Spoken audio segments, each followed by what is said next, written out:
When Nathan decided to leave me for my sister, Jessica, I thought I would collapse in sorrow and tears, but strangely, I did nothing.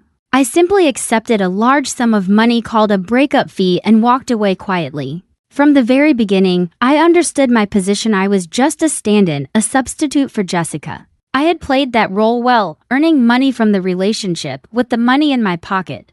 My heart was something I couldn't afford to lose. When Nathan sought me out later, I merely responded with a polite smile and a tactful refusal. I told him my work schedule was now completely full and I couldn't accept any more requests.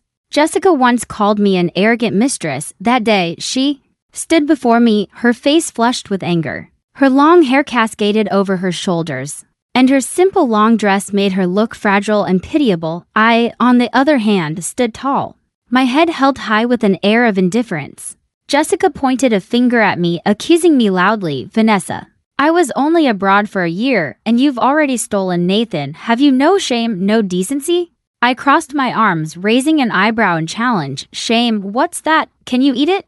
She trembled with rage, her eyes welling up with tears. She asked if I really thought I had won, if I believed Nathan still loved her, and if I, the substitute, knew my place. I just chuckled softly, hugging my arms.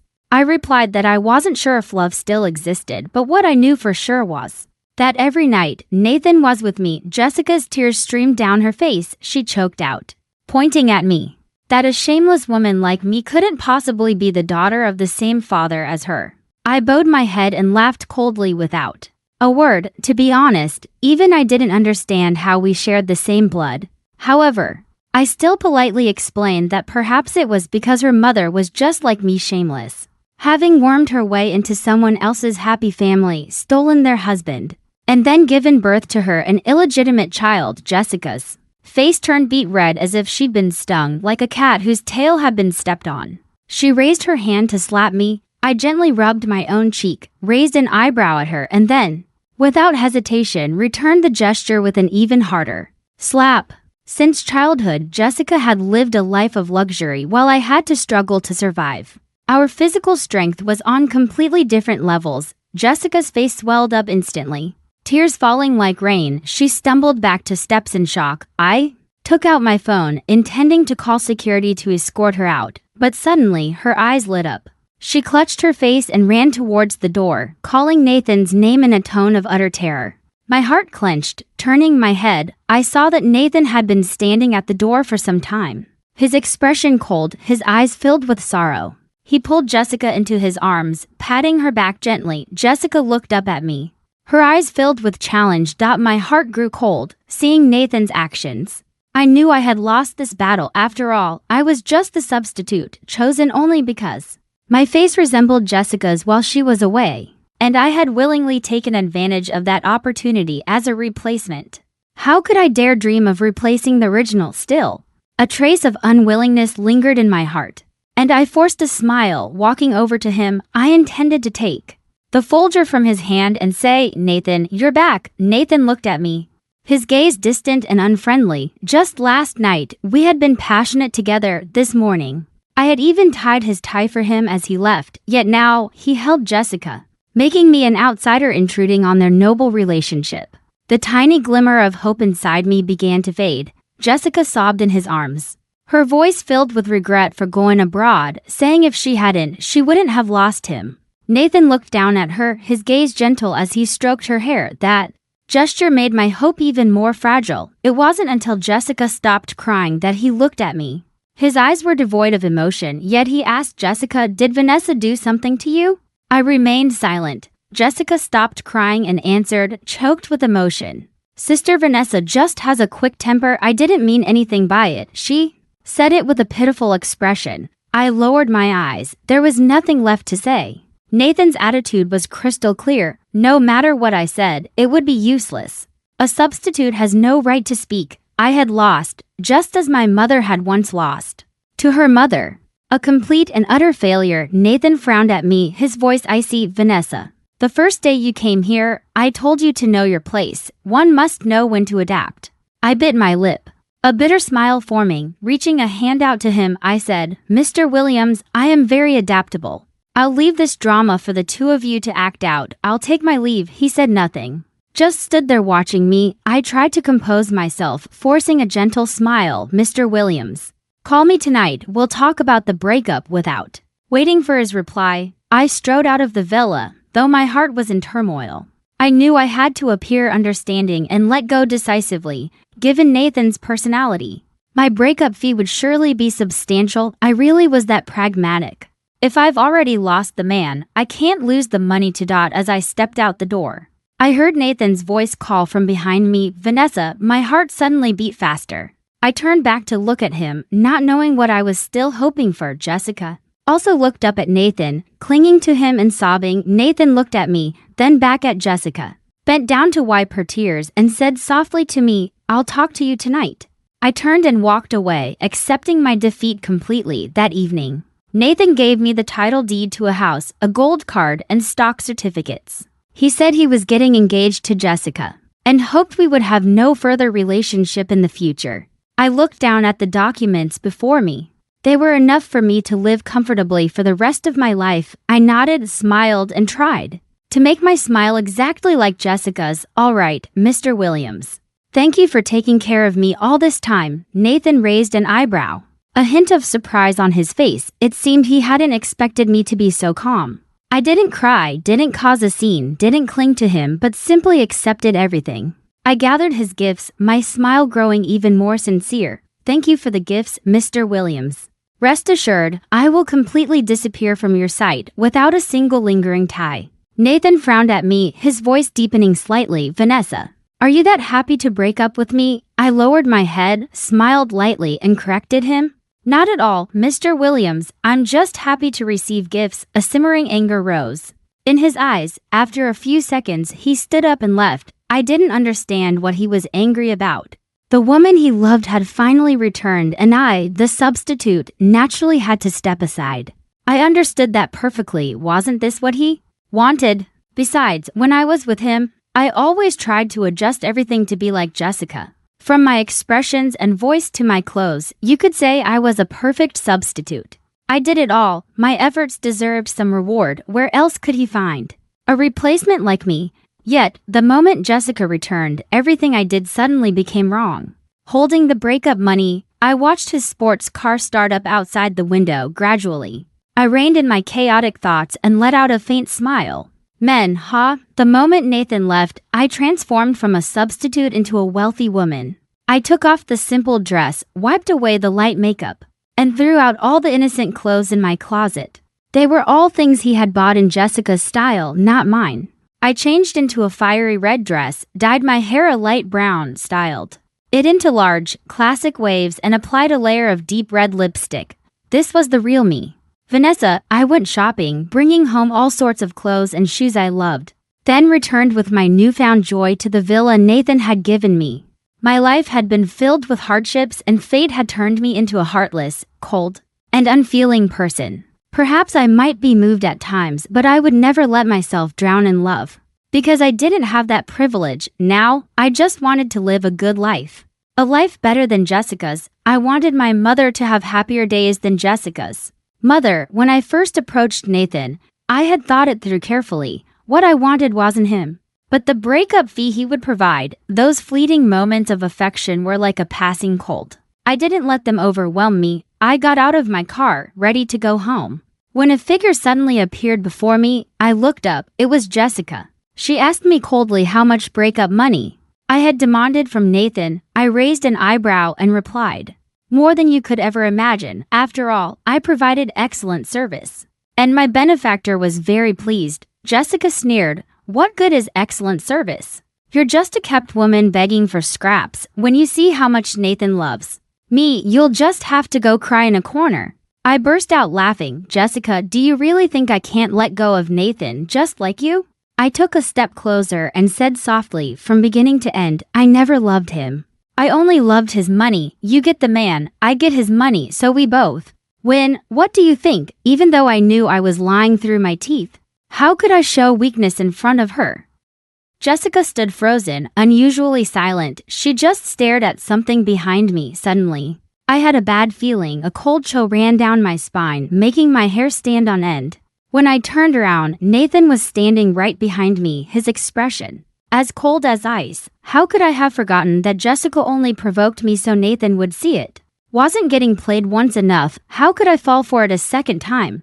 Jessica ran to him, her steps light, looking incredibly frail. Nathan, why did you follow me? I just wanted to make peace with Sister Vanessa. You don't need to worry like this. Nathan pulled her into his arms, his movements gentle. But his eyes never left me. Vanessa, you've got some nerve. I suppressed my anger and forced a smile. Thank you for the compliment, Mr. Williams. Would you like to come in for a cup of tea? He snorted coldly. No need. I find it disgusting. He held Jessica and walked away without looking back. I stood there, watching his receding back, feeling an emptiness in my heart, then quietly turned and went inside. That night, I brought my mother from the old apartment building to live in the villa. After getting her settled, a part of my long-held wish was fulfilled, and I went to my bedroom with a sense of peace. The vast bed beside me was empty, with no arms to warm me. Since I was young, I've been afraid of the cold. Many nights, I could only fall asleep curled in Nathan's arms. At this moment, I felt very cold, and I realized I couldn't forget him as quickly as I had thought. I had stayed up late again. Waking up the next morning, I walked into the study. My hand grazed the surface of the desk as I sat down silently. An empty feeling settled in my heart. On previous nights, Nathan would be here handling his work, and I would sit beside him, making him tea, being his silent companion. I had always prided myself on being an ideal lover. Whatever Jessica could do, I was no less capable. What she couldn't do, I had already done long ago. For example, whenever Nathan made a decision, I was always curious, always asking questions. I remembered every investment decision he made, the names of the startups he was interested in. I could recall even in my dreams. Over the years, I had completely copied his way of thinking, his investment strategies, and his business experience. You could say I was his best student. My hand brushed over his teacup, and then I made a cup for myself, mimicking the way he sat behind his desk. Nathan was always generous. The breakup money he gave me was enough for me to invest. He had taken me to many networking parties, expanding my connections. I finished the tea, stood up, washed my face, changed into a dress, and put on high heels. After making a few calls, I went out to meet people. I had lived as a substitute version of Jessica for a whole year, just waiting for this day, the day I would officially begin my ascent. In truth, ever since my mother and I left the Parker family home, I had realized that being the mistress of the house was not as good as being the master. At least, the master is never replaced, while the mistress can be discarded at any time. When I approached Nathan, my goal was not just to be his lover. I wanted to become the second Nathan. The following days were a blur of busyness. I hardly had time to go home. Sometimes I had to attend parties. I had never drunk in front of him before, but now I wore the most glamorous dresses, drank hard liquor, and socialized with powerful bosses. When they learned that Nathan had dumped me, they were all surprised. Then their eyes would travel over my fair skin, and they'd gently pat my hand, back, or thigh. I paid it no mind. As long as I could break into this circle, I wasn't afraid to pay the price. The so-called self-respect can only be mentioned when you are strong enough. However, everyone has to save face. Apart from a few suggestive remarks and phone numbers left behind, no one took things too far. Except for this one time. I ran into an old man who forced me to drink and then dragged me into another room. He started getting handsy. I couldn't fight back. I suspected the drink had been drugged. I bit my lower lip until it bled to stay conscious and quickly called for help. A moment later, the bar owner and security came and pulled the old man off, helping me outside. Half an hour later, Nathan appeared. A cold aura radiated from him. He stared intently at my flushed skin in my most desperate moment. His was the only number I could call. I remember when he stood before me, I finally let out a sigh of relief, gave him a weak smile, and then drifted into unconsciousness. When I woke up, I was in a hotel bed. I heard his voice from the bathroom. Jessa, you go to sleep, I'll be back. After I handled this, the voice was familiar, but this time it seemed to carry a hint of gentleness. A bitter taste still filled my heart. In the beginning, when my feelings for him were intense, I had dreamed that he would be only mine. I had hoped for a promise, but the moment he frowned, I would just smile and hug him. Never bringing it up again, I sighed, waiting for him to finish his call before walking over. He tossed me a long dress, the tag still on from who knows where. He got it in the middle of the night. It was pure white, covering me from head to toe. Vanessa, look at yourself now. What have you become? He looked at the tight red dress I was wearing, which only reached my thighs, debasing myself. The smile on my lips froze. He tilted his chin up. You love money that much? I gave you enough to spend. Why do you still have to go out and drink to earn more? I lowered my head, stood up, put on my shoes, and walked to him, forcing a strained smile. I said, Mr. Williams is right. I am indeed lowly. Otherwise, how could I have been willing to be someone else's substitute? What did you just say? Nathan stared at me coldly. I looked up, for the first time not smiling in front of him. Mr. Williams, no matter how lowly I am, you were still with me for a whole year. No matter how lowly I am, I never betrayed a former lover. No matter how lowly I am still a legitimate daughter, not someone who steals another's father. Nathan looked at me with a cold, even sterner expression. I bit my lip and gave a disdainful smile. Mr. Williams, you probably don't understand because you've never had to live in poverty like me. The poor are always afraid they don't have enough money. You're the type of person who will never understand the suffering of the poor. If you really care about me, you should go back and ask your lover why she could take everything away, turning me from a young lady into a destitute person, making me the third party in your love affair. Nathan's expression shifted slightly as if seeing me cry for the first time. I was also surprised that I was crying. I always thought I just wanted to climb to the top, to cast aside all emotions, but I never expected to have so much resentment. An injustice bottled up inside me. I pushed him away and staggered out. Tears fell all the way home. I too was once a beloved little princess, but in the end, I became a substitute, a plaything in someone else's hands. Why, I really didn't understand, and I couldn't accept it. After that day, Nathan no longer contacted me. However, my previous investment project started progressing very smoothly. Some large companies even took the initiative to contact me whenever I went out to meet partners. No one dared to bother me. They were all very polite. Perhaps Nathan had put in a word beforehand. I accepted these favors, having been so poor. I was especially good at seizing every opportunity, as long as it was a resource that could help me move forward, even if it came from an ex-lover. I would gladly accept it. Everything suddenly became smooth sailing. I had more time and enrolled in an MBA program, studying while expanding my network. I also registered to set up my own company and was starting to recruit staff. I understood that begging for flowers to put in your hair is not as good as buying your own flowers. With hard work, a flexible mind, perseverance, and social skills, I gradually found my footing in the business world. Once I had established a certain position, I started receiving invitations to high society parties. For example, this time a tycoon was celebrating his birthday. His son and I were in the same MBA class, so I also received an invitation when I arrived.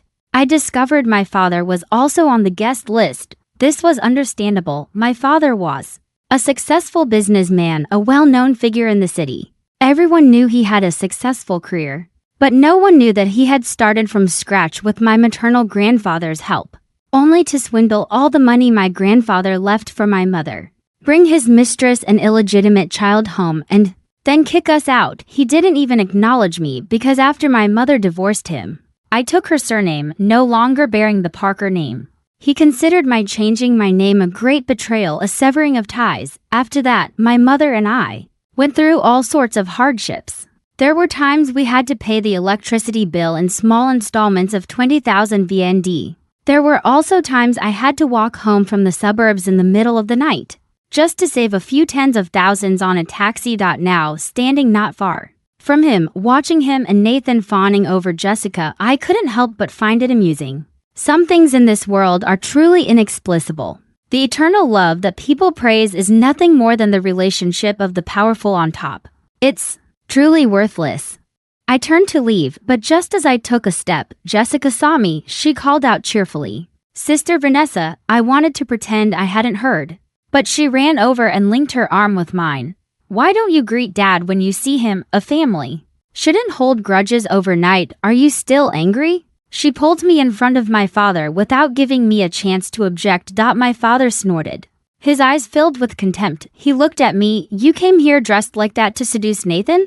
I smiled sweetly, glancing at Nathan. You think so too? Nathan looked at my form-fitting evening gown, his deep eyes unreadable. My father yelled again. Where did you learn those vixen tricks? Did your mother teach you that? I raised an eyebrow. I learned it from your current wife. After all, she used the same method to kick me out of the house. I had to study it carefully. Jessica's face flushed. Vanessa, how can you talk back to an elder? Besides, my mom and dad got together because of love. I couldn't help but laugh. Lowering my head and saying, got together, you mean had an affair, slap, at the same time. Nathan's warning shout and my father's slap rang out. My father slapped me hard across the face, making my ears ring. Everyone around us turned to look.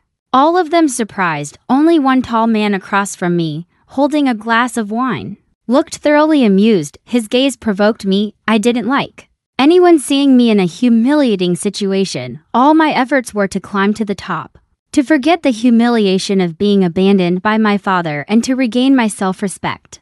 But despite all my efforts, I was still hit, still treated like a joke. Henry Parker, who do you think you are? How dare you hit me? I rubbed my ringing ear and pushed my father. On what grounds? I'm your father, he roared, raising his hand again before it could land. Nathan grabbed his wrist. Nathan looked at my father with a cold gaze. My father slowly lowered his hand. Jessica looked at Nathan, then at me and tugged on his sleeve. Nathan, let go of my dad. You're strong. My dad is old. He can't take the pain. I clutched my still ringing ear and laughed. Nathan grabbed my hand and quickly pulled me towards the restroom. I was dragged along by him. As we passed the tall man with the mocking smile, I heard him greet me. Hello. I couldn't reply. My feet stumbled as Nathan pulled me along. When we reached the restroom door, he finally let go, gently touching my face. Does it hurt? A wave of indignation washed over me. I closed my eyes, trying to hold back my tears.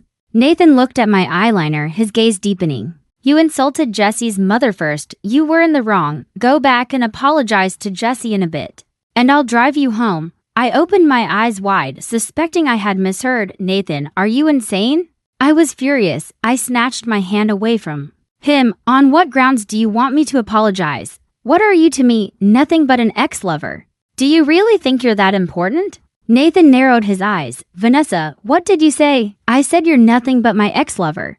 We're all paid up. On what grounds do you demand I apologize? What do you know that gives you the right to be a mediator? I was particularly irritable today, and now Nathan wanted me to apologize to Jessica. How ridiculous. I used to think I still held a small place in his heart, but now I saw how foolish I was. If I kept clinging to vain hopes, not seeing my own worth, I would only bring shame upon myself. Nathan gripped my wrist tightly, so painful that I broke out in a cold sweat. His eyes were dangerous. I knew he was truly angry. His face remained calm, but his deep eyes stared at me as he asked, Vanessa, does only a lover have the power to make you listen? I said nothing. He moved closer, leaning down to look at me. Our noses touched. Name your price. I think I misheard. What did you just say? Nathan said slowly, name your price. I'll sponsor you again. I actually laughed out loud at the absurdity. He wanted to cheat on Jessica? I both hoped he would say yes and no. Nathan stared at my exposed collarbone, his Adam's apple bobbing to strange flames ignited in his eyes. An emotion that had never appeared even during our most intimate moments. Vanessa, I don't like how you're dressed or your current attitude. His voice was hoarse. He placed his hand on my collarbone. I won't do anything to wrong Jessica, but I want you under my protection, to be a little more obedient and to stop doing things that cause you harm. My tears had already started to fall, but it was from laughing. Is Mr. Williams looking for a platonic lover? But I'm afraid that's too much trouble. I don't have the patience. I've always been about offering my body, not small talk. Nathan's gaze darkened. He gripped my shoulders, about to say something. But just as he opened his mouth, a laugh from behind interrupted him. Nathan, your little girlfriend is looking for you. The cold voice carried a hint of mockery. Nathan and I both looked over. It was the tall man with the mocking smile I had seen earlier. He winked at me. I realized he and Nathan had many similar features. Sharp faces and handsome features. He extended a hand. Hello, I'm Michael Williams. I knew Michael Williams was Nathan's uncle, the youngest son of the Williams family. His talent was outstanding, and it was rumored that Nathan's parents were very wary of him, as the future fight for the family inheritance would surely be a fierce battle. Nathan was often compared to him, though they were only 5 years apart, and both were very brilliant. Nathan looked at Michael Williams with a guarded expression, silently stepping in front of me. Michael Williams laughed again. "Do you want this girl to get slapped by her father again?" Nathan paused, then turned to whisper to me, "Go home quickly and wait for my call." He paused again before saying louder, "Stay away from strangers." With that, he hurried back towards the main hall. I vaguely saw Jessica sobbing in his arms. My heart felt heavy, sinking continuously. Michael Williams leaned against the wall, a faint smile on his face as he watched me. I tried to suppress the anger in my heart and looked at him. "What are you looking at?" "Seeing when you'll cry." He glanced at his watch. "How much longer can you hold it in?" I immediately stopped my tears. "If you have time, go get your brain checked and see how long until you have a stroke." Michael Williams chuckled softly. He extended his hand to me. "Let's be friends." I knew I should be diplomatic, as Michael Williams was someone worth getting to know, but at that moment, I really wasn't in the mood. I shook my head and turned to leave.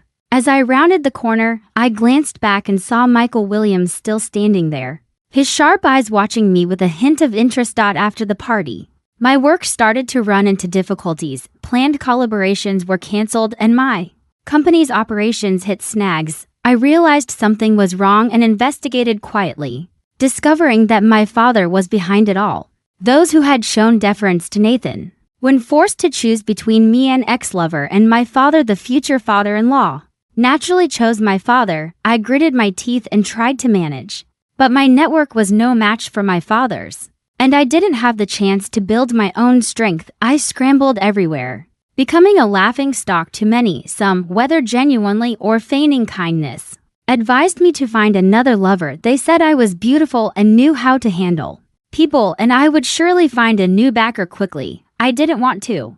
I was determined to find another way. Then one day, I received an invitation to a party with the promise of being introduced to a benefactor. With no other choice, I went. As soon as I entered, I saw a man sitting in the host's seat, his face sharp, his features handsome, with some resemblance to Nathan. The only difference was that he smiled more. His peach blossom eyes narrowed with hidden meaning as he watched me intently. He nodded in greeting. "We meet again." I bit my lip hard, forced a smile, and sat down opposite him. "Hello, Mr. Williams. Call me Namin." He raised his glass to me. "Shall we be friends?" I took a deep breath and nodded. "All right, Namin." The party ended, and Michael Williams had drunk a lot. As we left, he asked me to support him. I heard someone snickering behind me. "Vanessa has found another backer. She's sure to make a comeback this time." Someone else said, "This time she's found Nathan's uncle." The Williams family is in for a good show. Those two, uncle and nephew, are like fire and water. Isn't there a saying? A femme fatale brings disaster. I pretended not to hear, telling myself that only by reaching the top would I be able to ignore such whispers. Michael Williams chuckled softly above my head. "How long can you hold it in this time?" I took a deep breath. "However long you want me to hold it in, I will." Michael Williams looked at his watch. "Half an hour." He opened the car door and I got in and sat quietly. I had almost given up on myself. After all, I had started as a mistress. My fate wasn't as good as Jessica's, but I still wanted to live a better life than hers. A person who is too greedy will be punished. Michael Williams sat with me, resting his chin on his hand and squinting at me, a faint smile on his lips. I didn't look at him, letting him take me wherever he wanted. After about 10 minutes, he suddenly said, "Hold on for another 20 minutes. I glanced at him. He was looking out the window. 10 minutes later, he said again, "Hold on for another 10 minutes. It was dark outside, the dim streetlights reflecting a dense forest. I then realized we were on the highway, already in the city's outskirts. A chilling feeling rose in my heart. Horrifying scenes from movies flashed through my mind. Looking at the man beside me, who had only smiled faintly without saying much the whole way, I grew even more frightened. "Where are you taking me?" I scooted back a little. He looked at his watch. "Just a few more minutes." I was so scared goosebumps covered my skin, and I sneakily took out my phone to call the police. He laughed, reaching behind me to take my phone. "Can you wait a few more minutes?" Making a false police report will get you in trouble with the officers. My face was stiff with fear. I didn't want to die.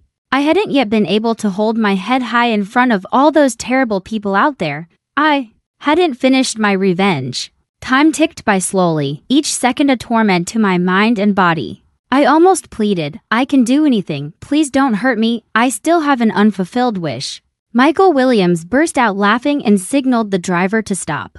He got out first and waved me over. I didn't want to get out, but the driver urged me, Mr. Williams won't do anything to you with such a large fortune. Do you think he'd risk having to compensate you for your life? Half believing I had no choice but to get out, Michael Williams called me over. Pointing to the dark lake in front of us, you don't have to hold it in anymore.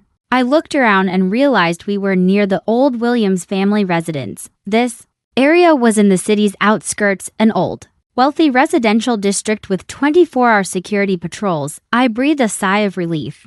But immediately, the wave of indignation and fear from the shock flooded my heart, unable to hold back any longer. I burst into tears. My sobs were choked and loud, tears and snot streaming down my face. Crying is a strange thing. You either stop it at the first moment, or if you don't, once it breaks, it pours out like a flood, making you cry 10 times more than all the grievances you've ever held. I sat down on the ground, sobbing uncontrollably, a pathetic sight, my mouth still muttering complaints. I can't accept this. Why is it like this? What did I do wrong? Why doesn't my father want me? Why did Nathan leave me? Why can't I keep anything that belongs to me?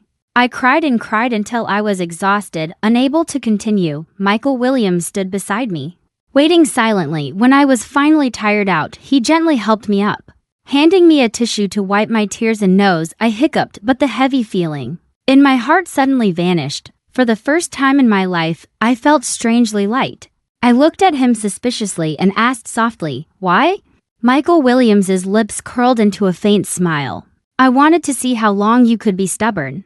I thought he was strange but didn't dare say it, so I changed the subject. It's so quiet here. He looked out at the lake, was silent for a moment, then nodded. It's a good place to cry. And then, in some strange way, I started associating with Michael Williams. Stranger still, people rumored that he was my patron, with details so vivid they were hard to disbelieve. The benefit of the rumor was that my work became smoother. I took advantage of this rare period of stability to develop my career. I thought that one day, I would be so steadfast that no one could hold me back anymore. I wouldn't need to rely on any man's reputation but would stand at the top on my own, smiling proudly. But the rumors also had a downside. The downside was that Nathan believed them. He knocked on my door in the middle of the night, dead drunk, and questioned me. Are you seeing Michael Williams? I frowned but still let him in, made him hangover soup, and tucked him into rest. I used to take care of him like this, but doing it now felt like something from a past life. He watched me intently and gestured for me to come closer. I brought the bowl of soup to the bedside. He pulled me down and whispered, what kind of spell did you put on me? Why can't I forget you? My heart ached. But I still reminded him, you have Jessica now. As if doused with cold water, he immediately let go, closed his eyes, and remained silent until morning, when the first rays of sunlight entered the room. I looked at Nathan with confusion. I didn't understand why he had stayed the night, but this apartment was his gift to me, so I didn't stop him. At 7 a.m., he got up to leave. While washing his face, he asked, are you and Michael Williams for real? I leaned against the bathroom door frame, smiled faintly, and my gaze swept over him proudly without answering. Why should he love and pamper Jessica while I, who was once closest to him, had to explain my private life after our breakup, receiving no answer? He left with a cold face. Before closing the door, he said, Michael Williams is an old fox. You're no match for him. He hesitated for a moment before adding, my previous offer, you can consider it any time. I smiled as I saw him out. Take care, Mr. Williams. The door slammed shut. I stood silently behind it for a long time, then lifted my head and walked out to continue the fight. Lately, Michael Williams had been seeing me often. Even when working or meeting clients, he wanted me by his side. Rumors spread that I was his favorite consort, that I might even become the new mistress of the Williams family. If he won the power struggle, even my father called, but I didn't answer. He had the nerve to call my mother's phone directly. It had been over 10 years since he had initiated contact with us. I calmly blocked his number, feeling a strange sense of relief, but I didn't dare believe the rumors. To this day, Michael Williams had never even touched me. Sometimes I wondered if he was grooming me as a successor in the office. I just sat beside him while he worked. Like a diligent little student, he would occasionally test me, teach me how to negotiate, how to strategize. Nathan once said Michael Williams was a fox. That wasn't wrong. But what was this fox plotting? I really couldn't guess. All I knew was that I was progressing rapidly, far beyond the time I had spent secretly learning from Nathan.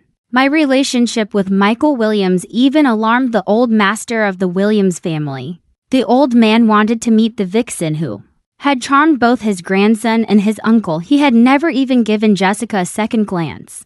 With things escalating to this point, I began to suspect that Michael Williams might actually have feelings for me, to the extent that he wouldn't hesitate to reveal it to the old man. But then, a single sentence from Michael Williams shattered all my speculations. He bent his head to approve a document, not looking up, and casually told the assistant sent by the old master, "There's no need to meet."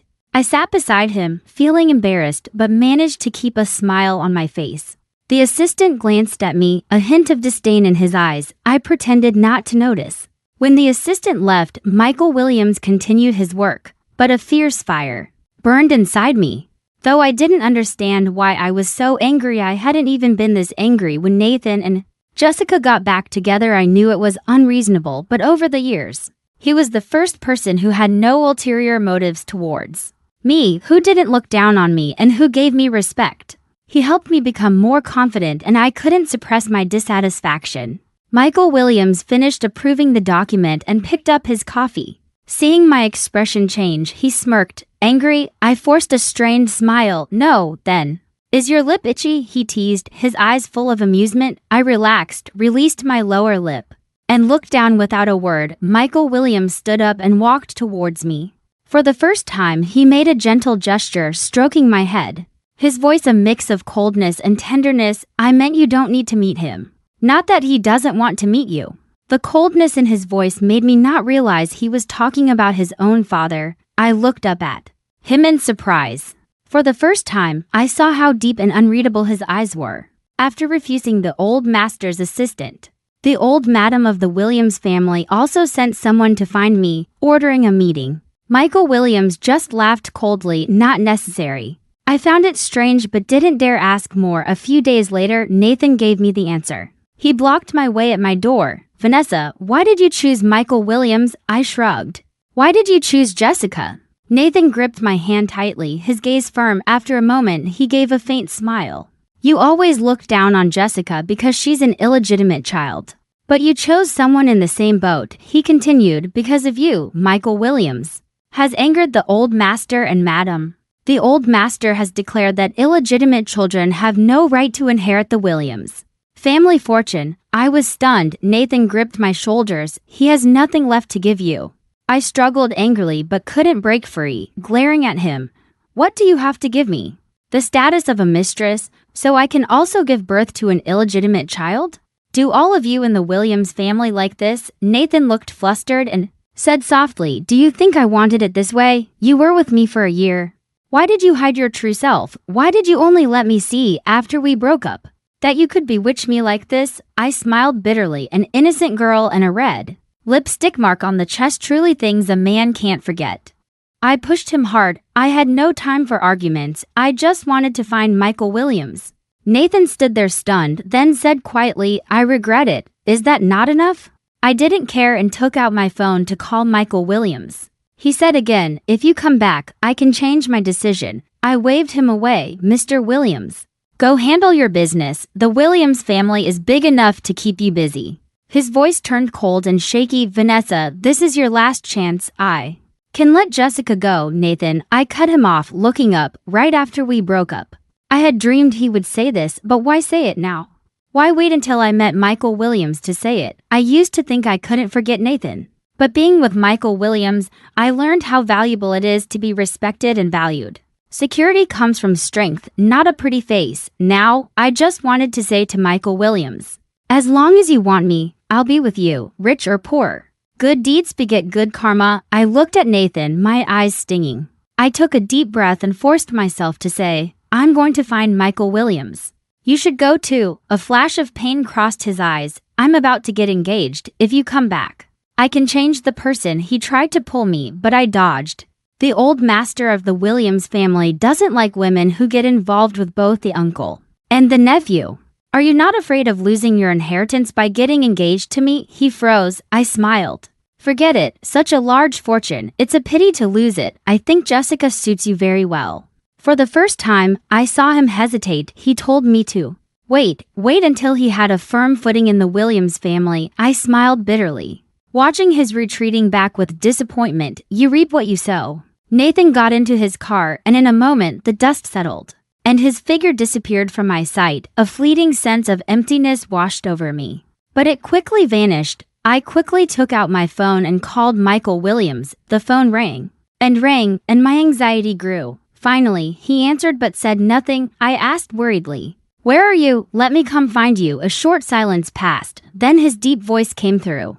"Look across the street to the west." Surprised, I did as he said and saw a tall, slender figure leaning against an elm tree by the roadside. His eyes were narrowed in a sudden, gentle smile. I ran over, examining him closely. "When did you get here? Why didn't you say anything after arguing with Nathan just now?" I wasn't sure how much Michael Williams had witnessed, and I felt a bit flustered. He smiled more deeply. "Just got here. Suddenly felt like a drink and came to find you." I breathed a sigh of relief but was still full of worry. "Are you okay? I just heard that I'm an illegitimate child, right?" He put his arm around my shoulder and led me towards the car. His calm tone made me flustered. I could only fidget with my fingers, not knowing what to say. We got in the car. He drove straight to the suburbs. The road was familiar, as if leading to the old Williams family residence. I asked nervously, "Are you taking me to confront them?" He laughed out loud, then suddenly pulled over, pulled me close and planted a loud kiss on my forehead. "Are you stupid?" Knowing his mood was unstable, I didn't mind his kiss and tease. He gestured for me to get out, looking around. I realized this was the place where he had made me cry last time. I hesitated. "I don't want to cry today." He shook his head without looking at me, staring at the lake and speaking softly. "When I was a kid, whenever I couldn't take it anymore, I'd come here to cry. No one here would laugh, mock, or tattle." For the first time, I saw his eyes without their usual smile, only a hidden sorrow. He continued to look at the lake. "My mother and the old madam of the Williams family fought for years, but never won the position of the official wife. In the end, my mother went mad and was sent to a mental institution. From the age of 8, I had to survive on my own in the Williams household." My heart felt like it was being squeezed. I didn't know how to comfort him, so I just quietly took his hand, trying to give him some warmth. He squeezed my hand tightly. "In the Williams family, everyone has a mistress, has illegitimate children. Nathan also has to have sisters." It was the first time I'd heard this. Hearing the sadness in his voice, I moved closer and whispered, "That's not fair." He pulled me into his arms. "When I was a child, I thought the old madam had harmed my mother, so I hated her, but growing up, I realized the person I should hate is someone else." He turned his head, his gaze fixed on the old house not far away. "The one I should hate is not her." I nodded, understanding deeply. That was also why I never picked a fight with Jessica, because I knew who I should hate. He pulled me down to sit on the grass. "So, I've always had a dream. To make it so the Williams family can no longer create mad or wicked women." I realized something was wrong. His smile was too cold. "What are you planning to do?" I asked worriedly, even considering buying him a copy of the criminal code. He laughed, looking down at me. "This path is too lonely. I've walked it alone for too long.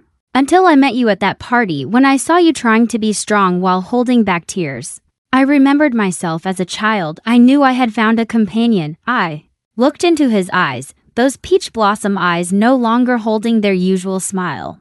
The corners were red, fragile yet strangely captivating. "Nathan once said I had the power to cast spells. But at this moment, I felt the one who truly had that power was Michael Williams." In his eyes, all his words became truth. He leaned down and kissed me. A gentle but firm kiss that took my breath away. A moment later, he sighed softly in my ear. "Vanessa, I've been lonely for too long. We were officially together. People said I had made the wrong choice by loving a man abandoned by the Williams family. But I didn't care because I knew that true love could heal all wounds and a warm hug could soothe all pain.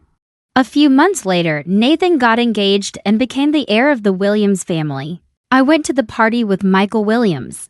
The old master and madam of the Williams family were cold. My father acted as if he didn't know me. We were isolated. Like two outcasts in a lavish party. Seeing my worry, Michael Williams smiled. I want to see you completely let go of the past. I laughed. My heart now only had room for him. When Nathan and Jessica came to toast us, I waved from a distance and said with a small smile, "Be happy." The wine glass in Nathan's hand fell and shattered. He started to walk towards me, but Jessica held him back. I just smiled, my gaze light as if free from all burdens. I turned to Michael Williams and asked, "Can we go now?" He kissed me deeply, then put his arm around my shoulder and we left, not forgetting to wave goodbye on the way home. He said, "Before going into battle, you must steady the troops' hearts. I don't want you to have any lingering feelings for anyone else." I rolled my eyes at him, but my heart felt incredibly warm. To be cherished by someone is truly the most wonderful thing. After the engagement, Nathan officially took control of all the Williams family's assets and power. The fierce battle for inheritance ended with Michael Williams's crushing defeat. People whispered that I had bewitched Michael Williams, otherwise he would have had a better chance of winning than Nathan. I just smiled faintly at the gossip, having no time to care. Work consumed me, making those rumors meaningless. Michael Williams was the same. After losing control of the Williams family assets, he became even busier. It wasn't until he took me to the lake a second time that I learned he owned another company on the side. This company, though not prominent, had a solid foundation, which he had secretly built using resources from the Williams family. Now, it was strong enough to reclaim the assets he had lost. He knew all his family's weaknesses, and that company was the fatal blow for the Williams family. At the same time, my company, with his support, grew stronger, far exceeding expectations.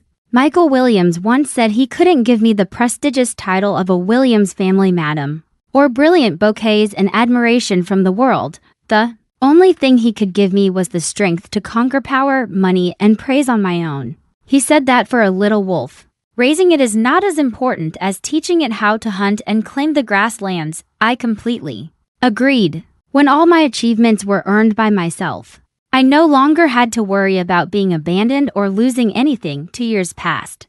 We didn't see the Williams family again until the old madam passed away. Nathan appeared haggard and tired, his bleak eyes looking at me with deep regret. The Williams clan fell into chaos when an illegitimate son returned from abroad, favored by the old master and given a share of the assets.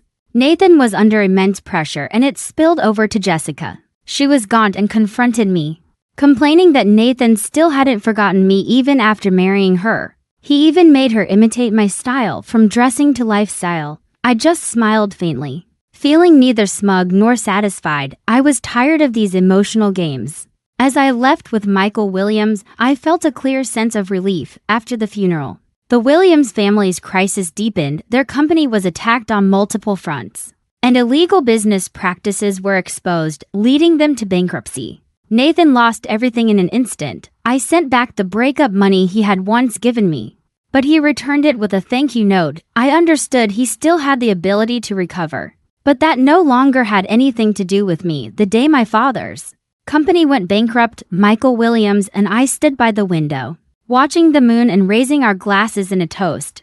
Under the moonlight, our 2 wedding rings sparkled with a silver glow. He held my hand and said gently, "Thank you, Mrs. Williams, for making me no longer feel alone." I snuggled into his embrace and whispered back, "I thank you too. Thank you for giving me the strength to no longer fear being abandoned, even by you." The moon was beautiful. His arms were warm and my heart was at peace. That was enough.